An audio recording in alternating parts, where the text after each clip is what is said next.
How to use Waze app. Hi, I'm Grace, and for today's video, I will show you how to use Waze app.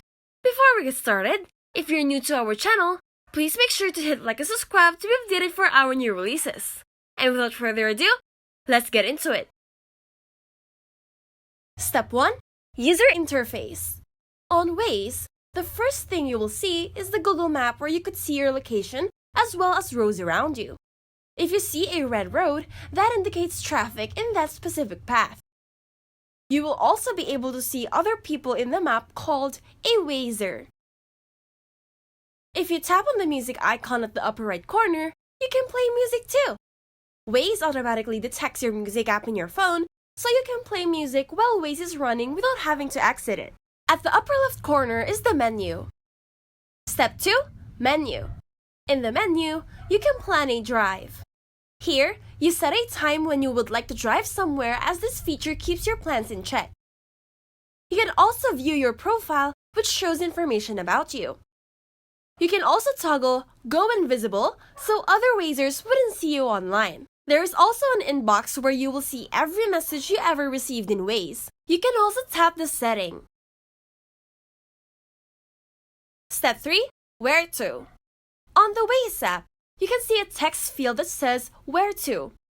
Tap it, and from there, you will be able to see home, work, and other options.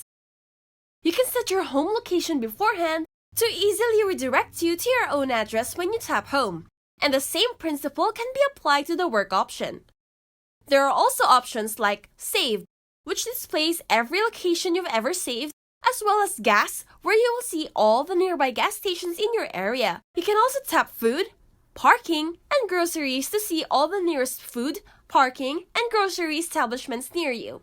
Right beside the text field, you can turn on your mic so you can tell Waze the location you want to go to instead of manually typing it, which is a great option when you are on the go. Tap the View Routes, which will then show you the route that you have to go through as well as how long your trip will take. Tap Go Now to start Waze's direction function. If you want to stop going to your set location, simply tap the arrow at the lower right corner and select Stop. And that's it. That is how you use the Waze app. We hope this video is helpful, and if it did help you, make sure to smash that like button and hit subscribe to our channel for more helpful videos. If you have any questions or topics you would like us to cover, please make sure to leave it in the comment section down below. Thank you for watching,